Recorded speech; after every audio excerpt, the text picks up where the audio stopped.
things on the same subject. So a lot of people say they listen to me more than once, and that's hardly ever the same talk, which I hope that was good. So for those of you that don't know me, I'm Micheal Veach. I work for Kentucky Bourbon Whiskey and American Heritage, and with Susan Riegler, the Bourbon Tasting Notebook, and member of the 2006 class of the Kentucky Bourbon Hall of Fame. I guess that's pretty much, other than the fact that I'm the luckiest student to come out of the University of Louisville's history department. That's pretty much me in a nutshell. Excuse me, Mr. Veach. Yeah. Were you also the archivist, or the man who actually created the archives at the Stitzelweller Distillery? Yes, I was. Louisville? I was fascinated finding that out. Yes, I'm the luckiest student to come out of the University of Louisville's history department with Morgan from what at that time was United Distillers, now Diageo, called the university, and they were looking for a graduate student to help put together an archive at the old Fitzgerald Distillery. It would be during the summer, 6 weeks during the summer, 35 hours a week, and $9 an hour. And I was an older student when I went back to college, and had worked full-time for a while, and I didn't have any classes. I said, 35 hours a week, $9 an hour, that would really help me make some bills here at college. And I said, sure, I'll take that. Well, the 6 weeks turned into 8 weeks as they kept bringing more and more material in. I had to go back and finish classwork.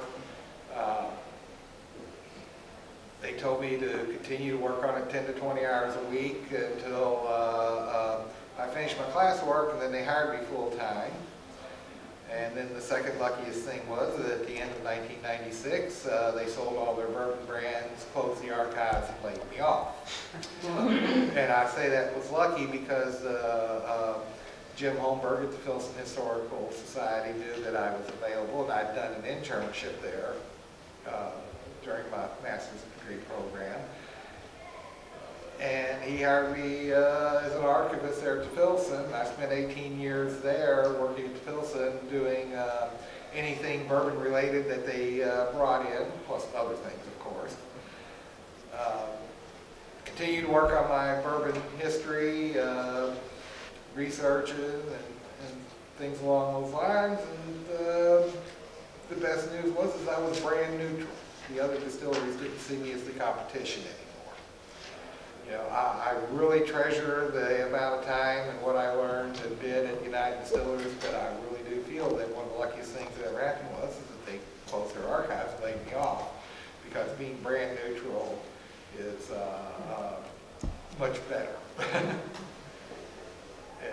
I feel more respected for one thing. So when you hear me talk, I'm not just trying to sell you somebody's whiskey. I'm here to sell you on bourbon history. I like to tell people I was talking bourbon history before bourbon was cool. So that's what we're here to talk about today. That's the Bourbon New Orleans connection. Anybody here read my book besides me and Marty? I listened to it, audiobook. You listened to it, okay. You know, my book talks about the New Orleans connection. And my theory is different from a lot of the other theories that have been out there before, the traditions and such. But I really do think that it's a very strong theory, but unfortunately it's going to stay a theory until we can find some concrete evidence to back it up. There's a lot of circumstantial evidence and such, but there's not that smoking gun. And if they find a smoking gun that proves it wrong, I'm fine with that too. I just think that if I can inspire someone to go look for the answer, and they find the answer, whether they prove me right or wrong, I am happy. So this is my theory. and the New Orleans connection. You know, Kentucky is the 15th state, the first American West. In the 1770s, it was the Wild West of the United States. After the nation was formed, they had more and more people come into Kentucky. A lot of them were veterans of the Revolutionary War who received land grants. You know, one of the big myths out there is the myth of the corn writs. You know, they say that if you came into Kentucky and planted 40 acres of corn and built a cabin, you would get 100 acres of free land. Well, that's not true. The corn writs existed, but they are something different than land grants. Like I said, there was no free land in Kentucky because most of it was given away to Revolutionary War soldiers. There were some land grants, or land sales, I should say, in the very early years, right before the Revolution. You may have heard of a guy named Daniel Boone. He came into Kentucky for the Transylvania Company. The Transylvania Company had signed a treaty with the Cherokee Indians to get land in Kentucky, so they came into Kentucky, sold land to people, brought them into Kentucky, and founded Boonesboro. You may have heard of a guy named James Harrod, who worked for another company who signed a treaty with the Shawnee Indians and for land in Kentucky, and came in, they sold land, came in and settled Harrodsburg. Well, the problem is the state of Virginia never recognized the treaty with the Cherokee Indians. So all the land that had been sold by the Transylvania Company was sold illegally. But the state of Virginia realized they did not want to run those settlers off. They needed people in Kentucky. So what the corn writs were was a compromise. If you were already in Kentucky and you had raised 40 acres of corn and built a cabin, you were entitled to 100 free acres of land, 100 acres of land, and you could buy another 100 acres at $1 an acre. Now, that didn't matter. If you bought 500 acres from the Transylvania Company, you were just screwed. But you could get up to 200 of that acres. You know, and that's why Daniel Boone ended up leaving Kentucky, because he was promised by Transylvania Company tens of thousands of acres, and the most that he would have gotten out of it was 200 acres. It basically bankrupted him because he had debts that he had borrowed on with this land. Yeah. So that's, you know, the first myth about free land in Kentucky. You know, there was none. As a matter of fact, land in Kentucky, the joke was at the time that you didn't buy land in Kentucky, you bought a lawsuit. Because Virginia was very lazy about these land grants they gave to Revolutionary War soldiers. They would write the grant, you're entitled to 300 acres on the North Fork of the Elkhorn. Go out there and survey it. Well, you get 4 or 5 different people with that, basically that same information. They're all going to survey the best land that's there and claim the best land, you know. So there weren't a whole lot of real clear boundaries and beforehand. And when you bought land from one of these Revolutionary War veterans, you bought a lawsuit because more than likely somebody was claiming the same land, or at least part of the same land.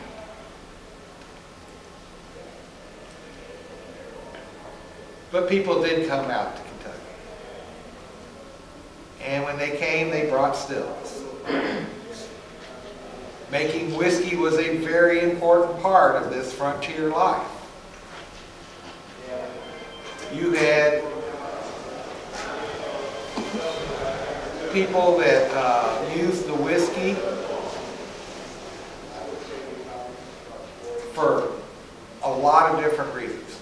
It had a very important health aspect. You know, people would drink whiskey if you had a stomach ache or a headache or muscles ache or a toothache. If you had a fever, medicinally, it was very important. People learned very early on that when you drank your river water with a little whiskey in it, you didn't get as sick if you drank that river water straight. They didn't know at the time, but the alcohol was killing the bacteria. It had a very important aspect in that, you know, when you worked this land, in your frontiers, when you came out here, you worked from sun up to sundown. You were clearing land, planting land, harvesting crops, planting crops, taking care of livestock, building cabins, building barns, building fence lines. You worked from sun up to sundown. By the time you got in bed, you were sore as hell. And when you woke up the next morning, you were probably still sore. So you have a little eye opener of whiskey to get you going. A lot of people don't realize, but that's what a mint julep is. It's a breakfast drink. Add a little mint, a little sugar to your whiskey, it makes it go down a little easier. So there was that aspect. Then there was the social aspect. You had a barn raising or a cabin raising or a wedding or a funeral. You brought a jug and passed it.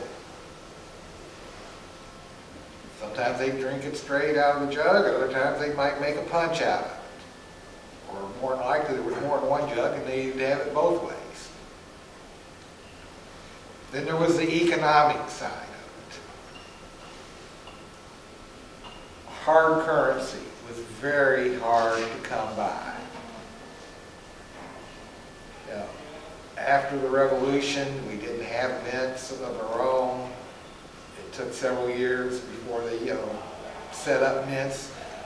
You had to, the new nation didn't have a source of silver or gold or anything, you know, other than what was found in the Carolinas, which wasn't huge, to be the basis of their money.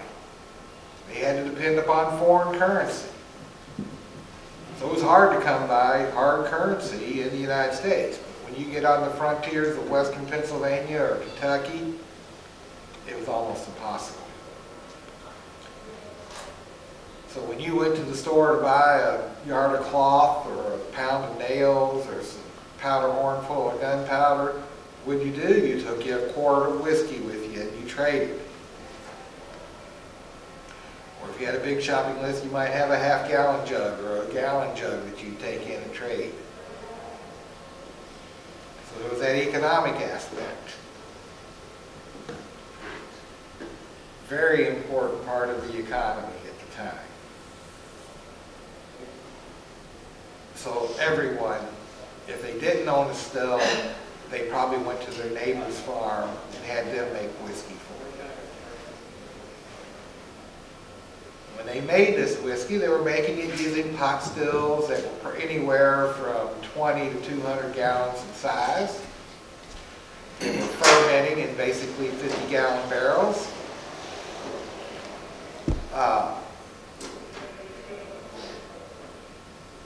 They were making their whiskey and putting it into jugs. Mostly because jugs were cheaper than barrels.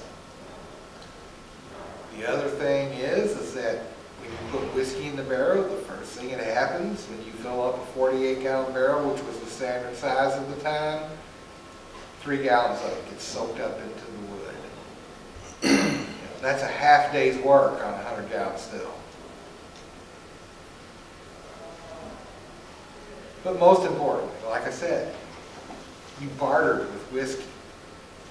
You don't take a 48-gallon jug into the general store and plop it down there and say, I'll take a pound of nails, give me change. jugs were much easier to use to transport, to trade with, but also to transport. You know, you can throw a couple of gallon jugs or even 5-gallon jugs on the back of a mule and carry it several miles into town if you needed to. Barrels, that wasn't the case. So they were making whiskey, but it was what we would call today moonshine, corn liquor, corn whiskey. They were making it out of corn because that's what they grew here. Ova Haney used to be the master distiller for Four Roses. Someone once asked him, why is bourbon made out of corn? And his answer was, that's what they grew in Kentucky. If they grew rice, bourbon would be made out of rice. So they made their whiskey, and they wanted to sell it. And it had the advantage of whiskey over corn too, is that when you did want to sell it, when you did, if you were one of these store owners that had been collecting whiskey in barter, you eventually wanted to send it someplace where you could get some hard currency or other goods for it. Whiskey was a lot easier to transport than corn.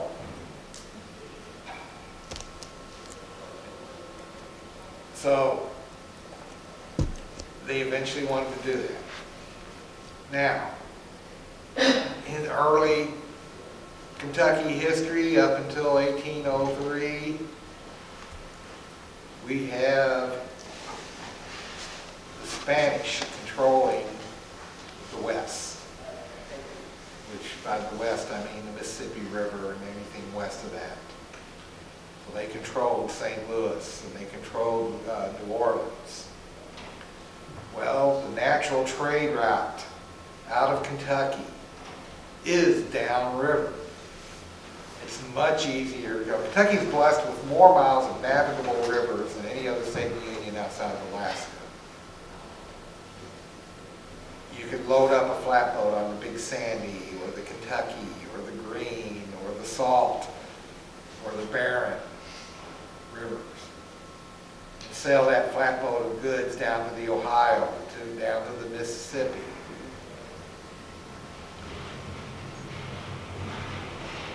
And that's a lot easier to take any type of goods down that route than it is to load up a wagon or load up a mule and try to take it back over the mountains by land. Now remember, there were no railroads. There were no real roads at all. I mean, the Wilderness Trail was just, as they describe it, it's a trail, you know. No real improved road other than the fact that they cut the trees down and where the road is.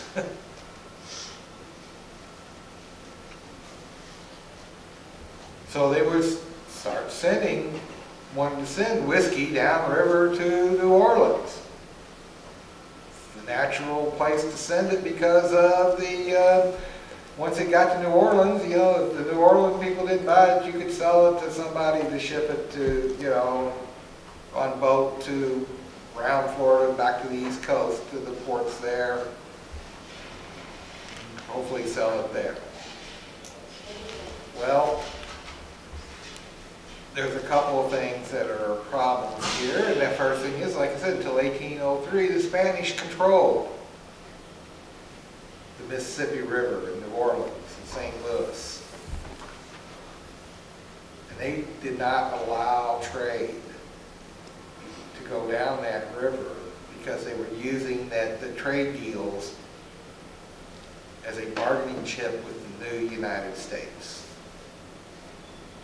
Now, the problem with that is for Kentucky, is like I said, Kentucky's the 15th state. 1792 it becomes a state. The other 14 are all Atlantic seaboard states. They could care less about trade with New Orleans. They didn't need it.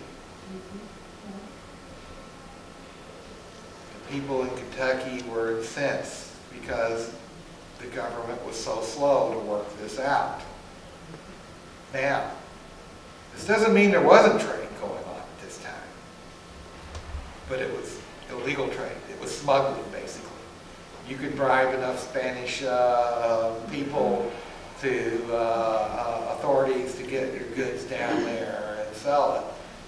But, you know, it's an illegal trade, and you can't do the amount that you might want to do because it's just too expensive. It's not as profitable.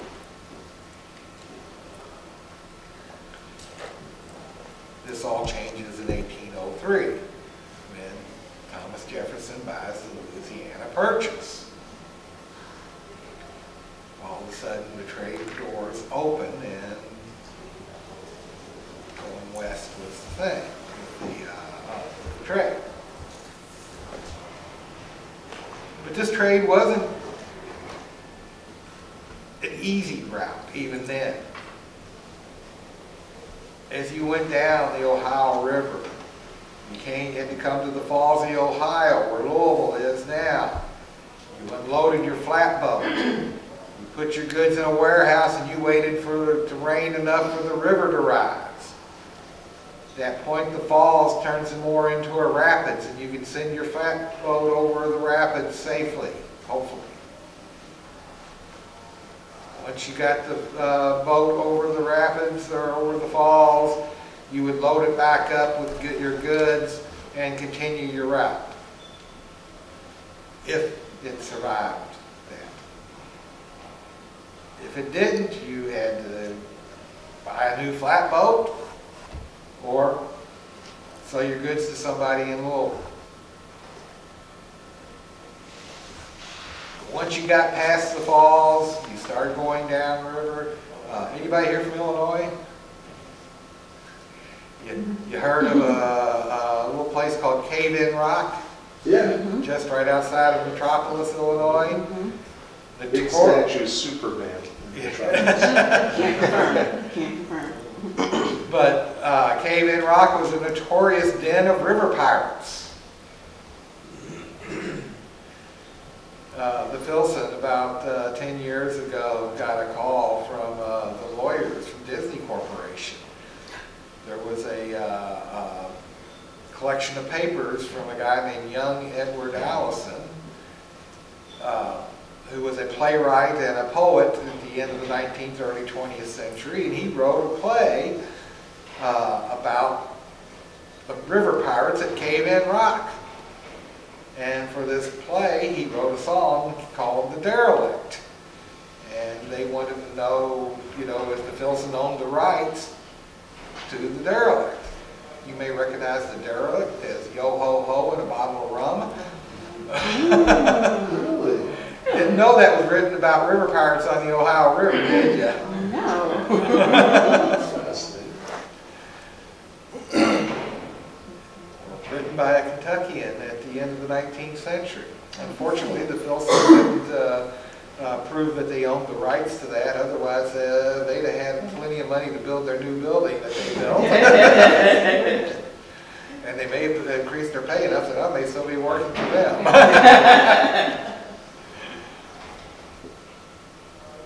But you had these river pirates and Native Americans who were willing to separate you from your goods and your scalp, because your scalp was worth a lot of money to the British up in Detroit.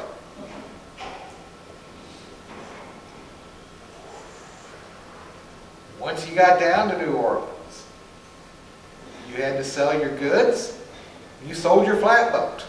You weren't going to row it back to Kentucky, not upstream, the Mississippi and the Ohio. You'd be 20 years getting that trip.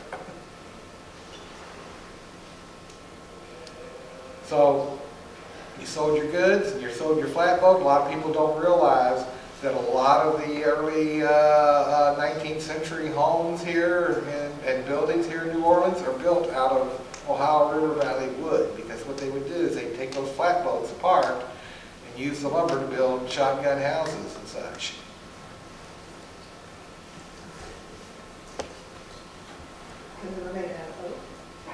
The boats could be made out of any type of wood, probably a lot of oak, but there were probably also a lot of ash. Is there any cypress up there? There was at one time. Well, that's what's a lot of the shotgun homes here are built out of cypress. Okay. At one time, there was a lot of cypress, particularly in western Kentucky. But you get your goods, you sold your goods. You had two choices as to what you were going to do with your when you got to that point. Well, actually three. I guess the easiest choice would be, well, I'm just going to stay here in New Orleans and party until the money runs out. But if you wanted to go home, you had two choices. You could either buy passage on a ship, sail around Florida to the East Coast, and come back into Kentucky the way you originally did, either through the Cumberland Gap or down the Ohio River from Pittsburgh. Or you could walk back up the Natchez Trace. Now, you got to remember at this point, the Natchez Trace was a little bit more than a deer path. And it was very dangerous because once again, you had Native Americans and bandits who were willing to separate you from your hard-earned cash and your scalp. So legend has it, this is where Kentucky gets their horses for their horse racing industry. They would buy the fastest horse they could get in New Orleans and take it back to Kentucky, ride it back to Kentucky, with the theory it being that if your horse was faster than anybody chasing you, you had a better chance of getting away.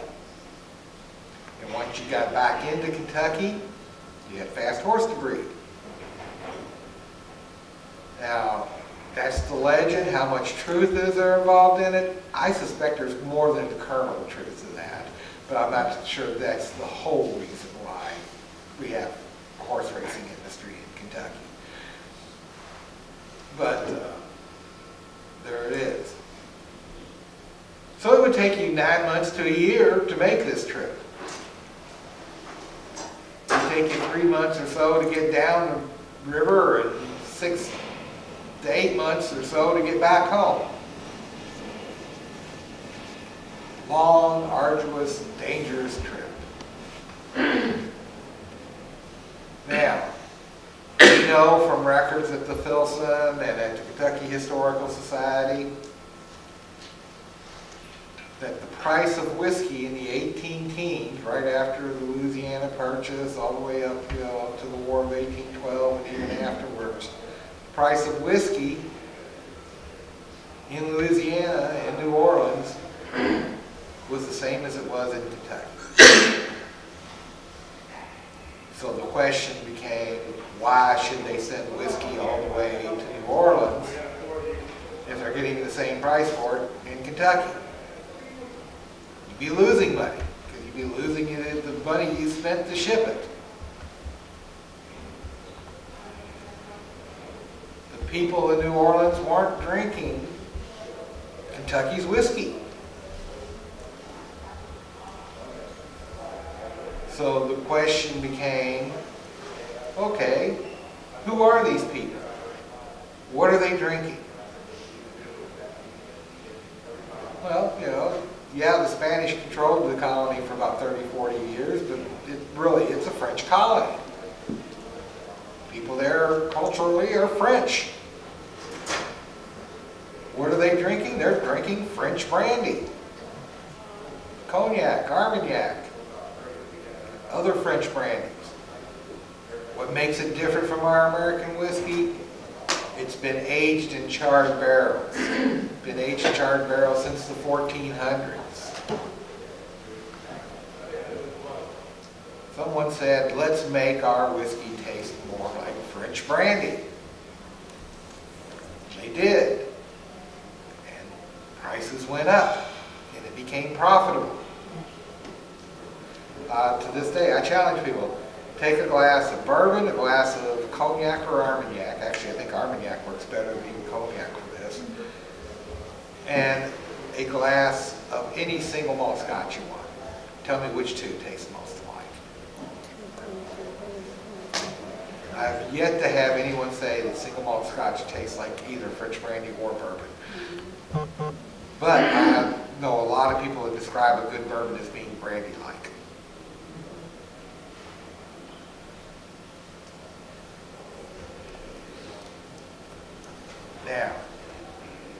That's my theory.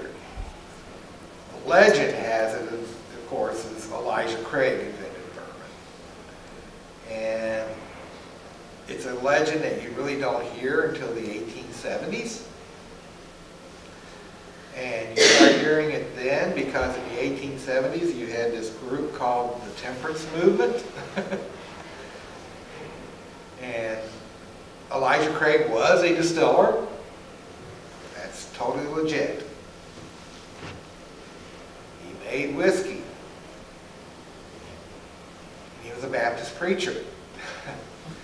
So the distilling industry said, let's answer these temperance movement Baptist and Methodist preachers by saying, you know, one of you all invented us. And see what they did.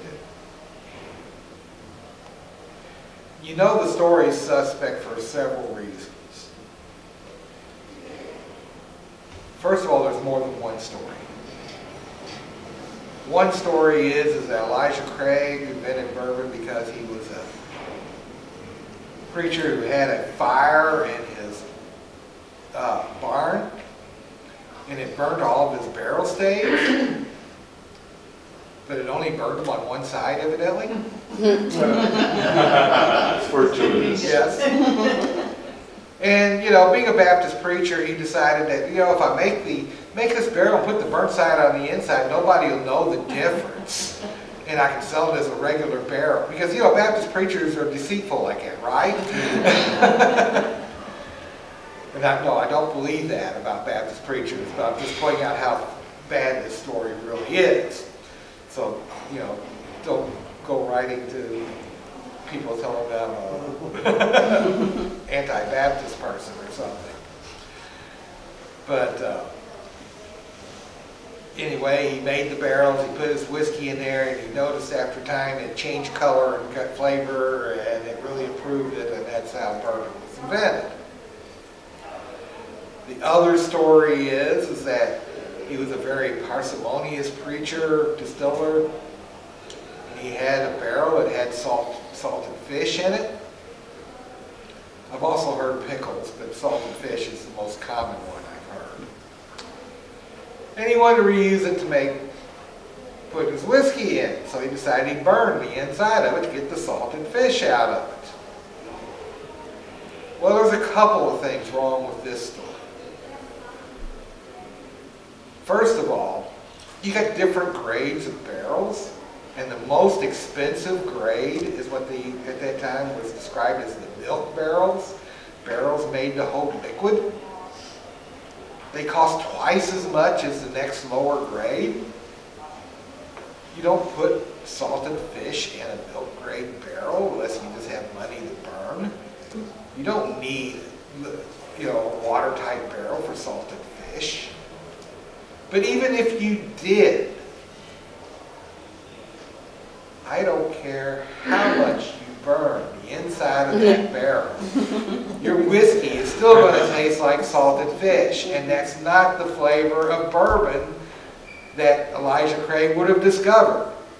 Now, there's some Scotch whiskeys that taste like salted fish, but that's beside the point. Sorry, Mark. But you have to admit, there are a couple that actually do kind of taste a little bit like salted fish. That's what they're going for. That's what they're going for. But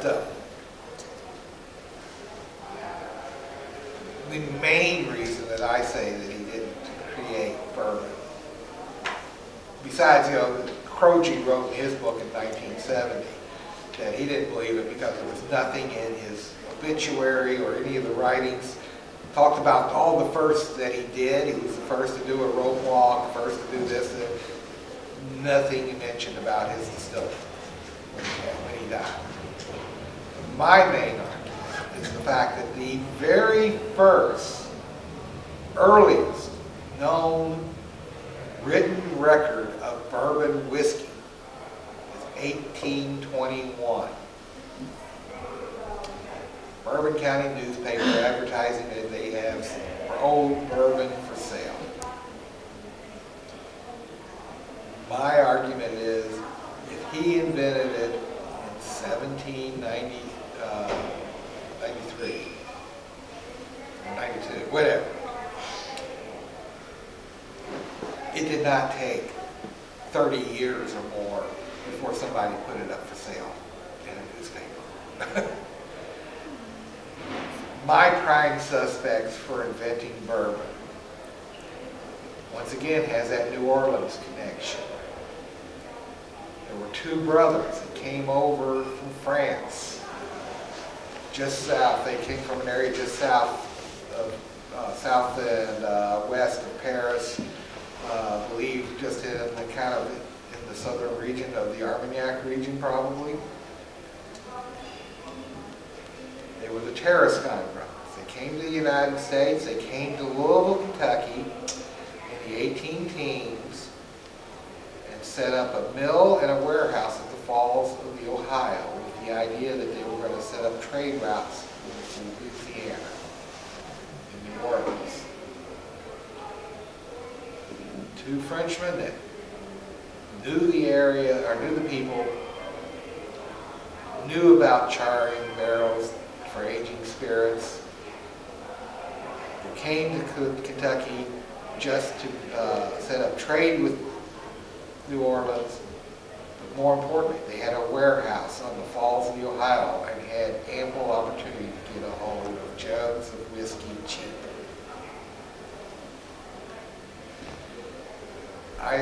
I think they are the ones that actually first started selling bourbon whiskey. To back this up, one of the Tarascon brothers made a trip to New Orleans in the 18-teens, and he writes in his diary the prices of goods in New Orleans. And in this, there's a written thing saying the price of brandy. It was like 3 pounds or whatever a gallon. Then it says the price of American brandy, and it was like a tenth of what the brandy was. But then he makes a note: this is not real brandy; it's made of corn. Close to smoking now. Well, that's as close. That's close, but it doesn't say it's bourbon. Right, that's it. You know, if I could, what I would love to find, and I've actually paid a graduate student here probably 10 years ago to do some looking for me in the newspapers. I would love to find the first mention of bourbon whiskey in a New Orleans newspaper. Is it 1821? Is it earlier? And more importantly, is it an ad for selling bourbon? If so, who's selling it? So that was 10 years ago. They didn't find anything? The graduate, I didn't have a lot of money to pay. I think I ended up spending like $300 to get this graduate student who spent like 20 hours looking for me. You know, which I thought that was a fair price for a graduate student to do some work. And they sent me some things. They actually found some information about the Tarascon brothers, but they did not find what I was looking for. So if anybody out here in New Orleans wants to do some research, you know, particularly, I guess here, see, that's one of the problems why I haven't been down here doing it myself, is I don't read French. And more than likely, it's going to be in French. Tarascon.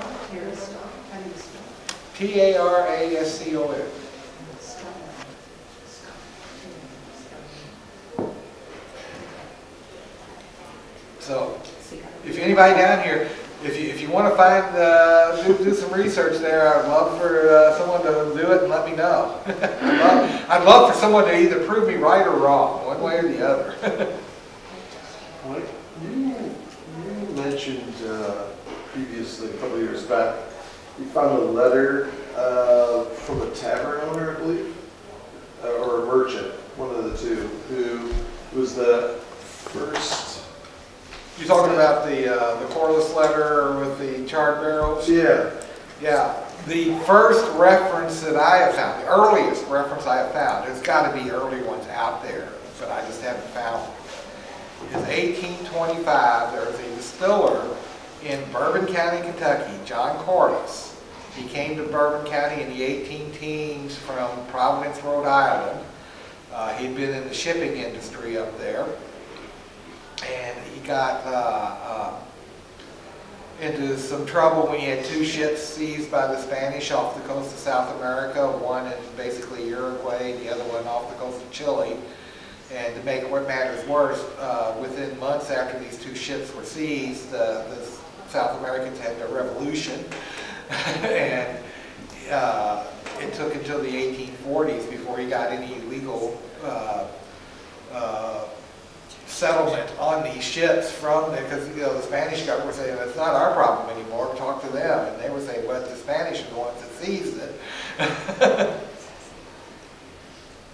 But he ended up selling everything he had in Providence, Rhode Island, buying a farm and a distillery in Bourbon County and moving it to Kentucky. Well, in 1825, there's a Lexington grocer, which we can call a wholesaler today, who writes him a letter that says, I really like your whiskey, give me another 10 barrels of it, but I've been told that if you will burn or char the inside of the barrel as little as a 1/16 of an inch, it will greatly improve the flavor of the whiskey, but I'll leave that up to you as the distiller. So this is basically a Lexington grocer telling a Bourbon County distiller how to make bourbon.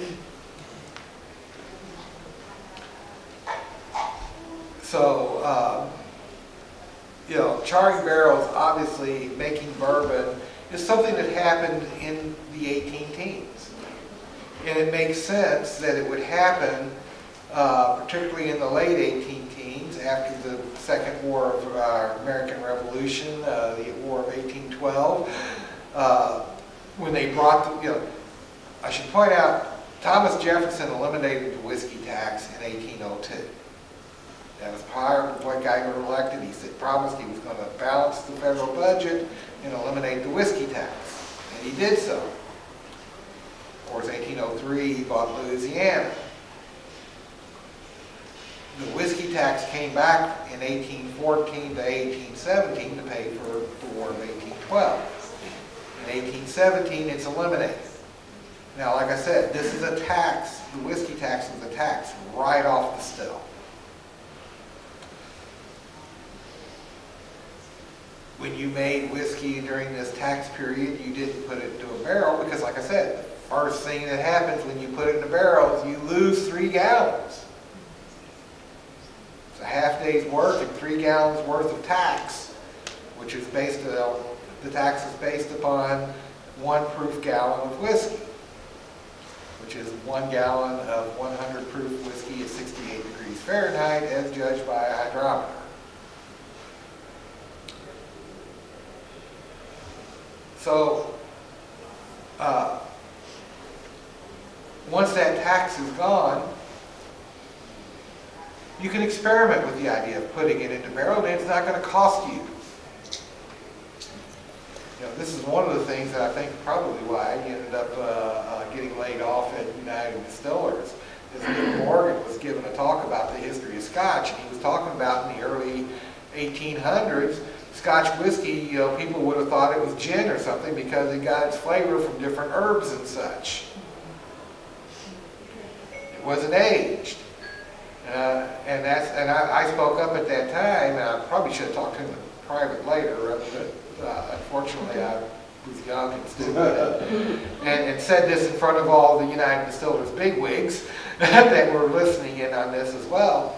Oh, then I bet you the Scots picked up aging their whiskey from the Americans because the Americans had an advantage. They could age their whiskey without a tax penalty, whereas the Scots have had to pay taxes on their whiskey from what, 1740? Yeah. Around that, it's right around the time of Bonnie Prince Charles, I guess, is when the first excise went in, wasn't it? Yeah. Yeah. Mark Martin's a Scotch expert here. Just drink it. So say we all. You gotta learn by doing.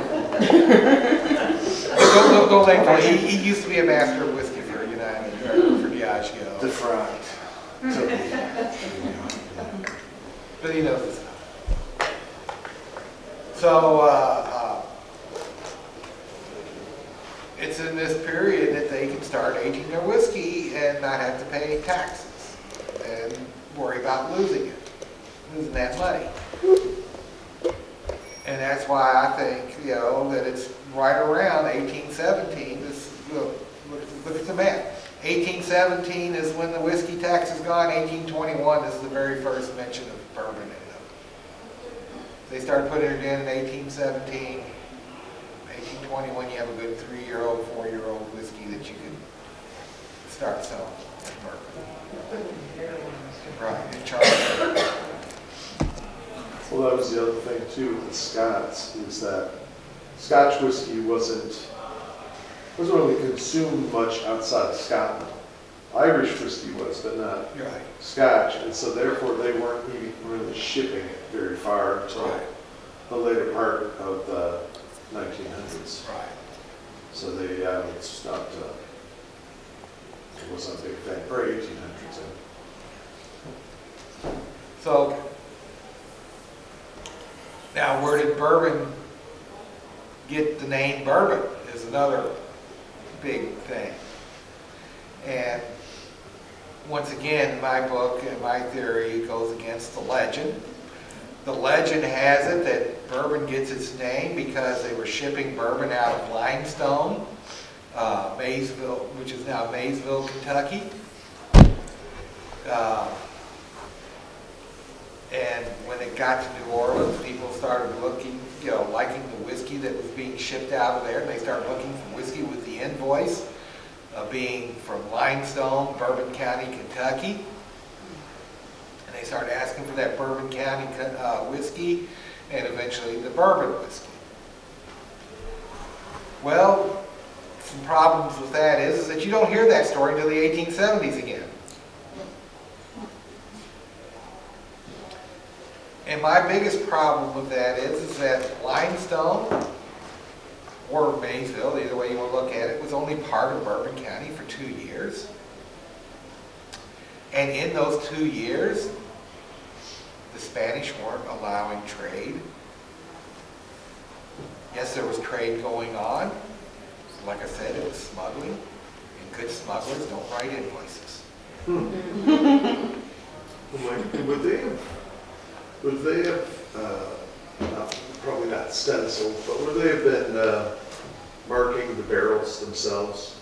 If the barrels were going down, would they have, you know? Eventually, when they start doing it, yes. We'll talk a little bit more about that here in just a second. When they started using barrels, Right. we were using ceramic. Well, yeah, but they would have, well, yeah. I mean, it would have still Yeah, at this Mark their point, name on it. used it for, my theory as to how bourbon gets its name is that once they start using barrels and they're shipping it downstream, particularly, you know, I think 1818 is the very first steamboat trip to New Orleans. In the 1820s, you start having steamboats making the trip both ways. You turn this year-long journey into a 3 or 4 month long journey to make trades to New Orleans. Now, you make that trade trip to New Orleans, you get on the steamboat, and you're heading back home, and you're talking to the bartender, because, you know, steamboats at this period are very interesting. We actually, when I was at the Filson, there was this lady who specialized in steamboat history, and she was telling me about this. And I thought it was fascinating. If you worked on a steamboat, everyone on that boat worked for the owner. A lot of times the captain and the owner was one and the same, but a lot of times, you know, the owner might be a conglomerate of people that invested into the boat, but you worked for them. Everybody on that boat worked for that owner of the boat, except the bartender. They would rent space to the bartender to serve drinks, to serve bar. The bartender had to invest in his own alcohol, such. But then he, or yeah, at that point it definitely would have been a he, sold the drinks and made the money off of that as basically a private investment. So, you're a bartender on a boat. You're not making a lot of money because you got to remember steamboats at this time were not really passenger boats. They were freight haulers. They had passengers, but you know, we're talking 20 to 50 maybe, not 500 or 600 like you might think of today on a seacoast. So you have that small amount of people that were buying drinks, but then you're also, you know, competing against when they come into port. You know, are you going to be able to sell a drink, or are they going in town to the saloon? So you weren't making a lot of money, so you had to make sure you had what your customers wanted. And so if someone came and says, you know, I really like that whiskey I was drinking down in New Orleans on Bourbon Street, give me some of that Bourbon Street whiskey, or give me some of that bourbon whiskey, that's where I think bourbon gets its name. Because it was whiskey that was designed for the New Orleans market, aged in the charred barrel, and tasted different from the whiskey you were getting in Pittsburgh, or Cincinnati, or Louisville. And eventually, it started working its way back up the river and bourbon whiskey is the same. Now, as it became more popular and you started getting reputations of people that were making better whiskey than others, you do start getting barrels with their names branded on the head of the barrel. Matter of fact, that's where the term brand name comes from, is branding the maker's name on whiskey barrels, beer barrels, or even wooden soap boxes or whatever. You would brand your name on the side of the container. That's where the name brand name, the term brand name comes from. But this is really, when you start seeing brand names, it really starts in the late 1820s, 1830s. Does that answer your question, Mark? Yes, sir. Thank you very much.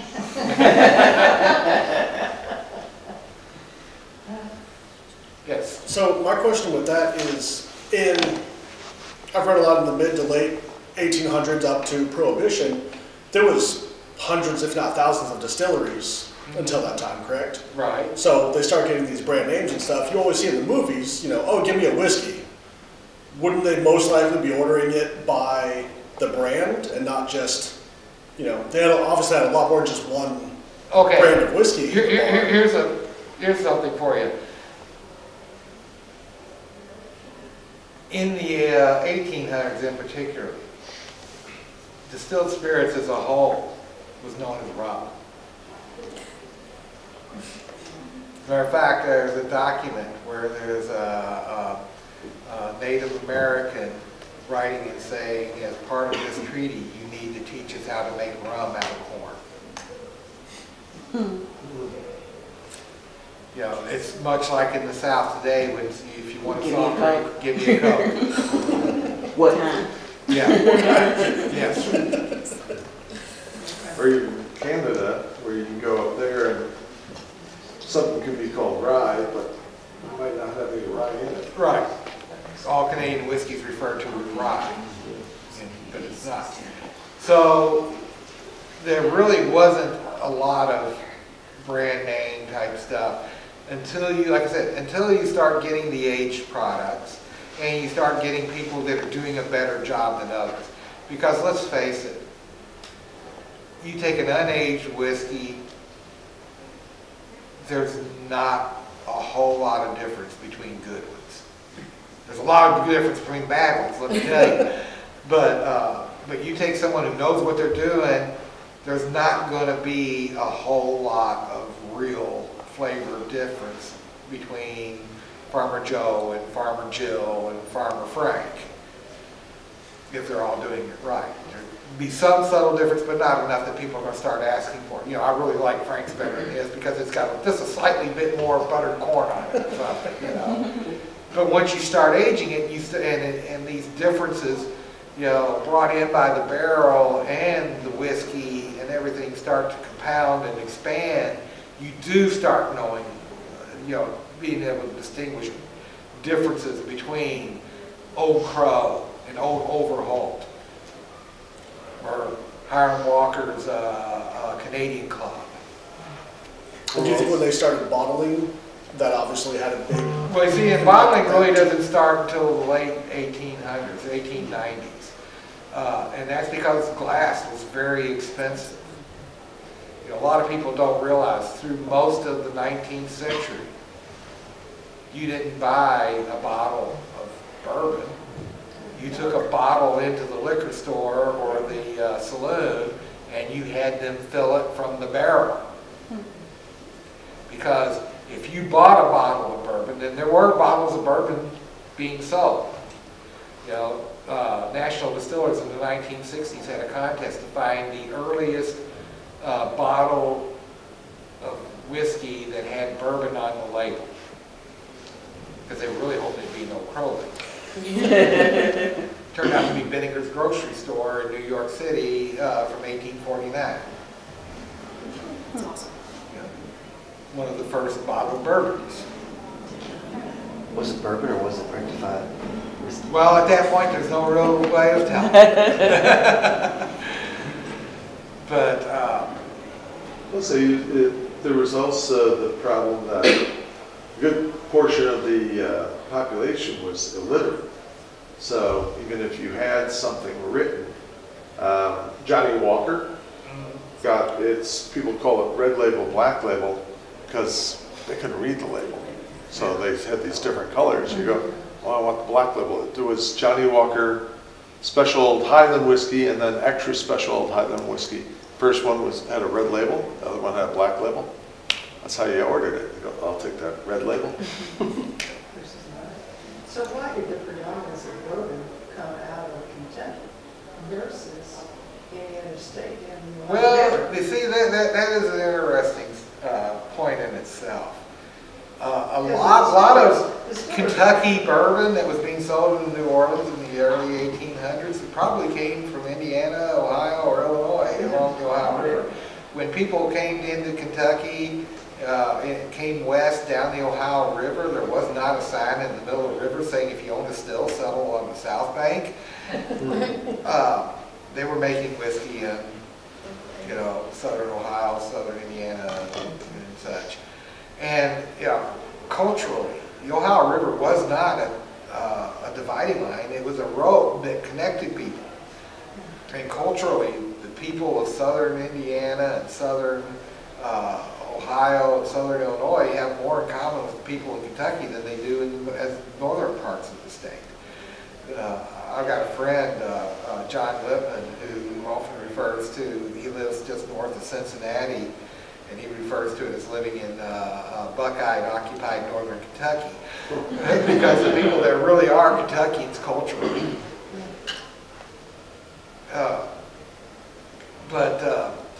You know, that area is known for making the whiskey for a lot of different reasons. It's perfect for as the water is concerned. It's iron-free water that's got lots of minerals in it. It's good for the fermentation process.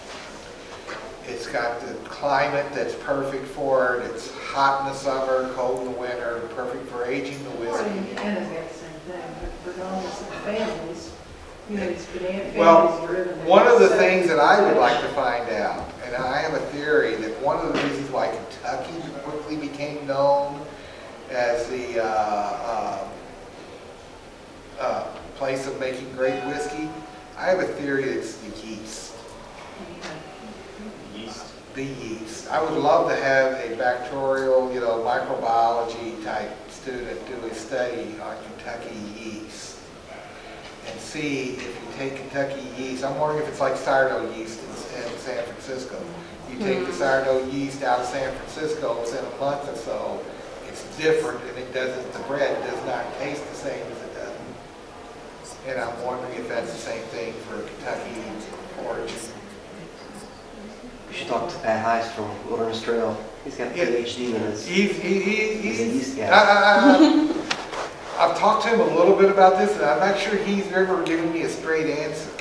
And and I'm wondering, if it's something you can even prove nowadays, since there's so many of the yeast and the scientific advancements. He said he's matching DNA with old Yeah. yeast strains now, which is really cool. Even if you don't have the yeast strain that's alive in culture, you still have the DNA, and they have thousands of strains in your inventory that you can match them to. So you can go crash Collins' class 2 rooms over, he's doing a whole thing, and he's great at it. Let's go. Well, actually, according to my watch, the hour program is over, but I do want to make, before you all go, does anybody have any questions that they would want to find out or ask me? Very good. Well, thank you all for coming. Thank you. Thank you, Mark, for leading me into some great places.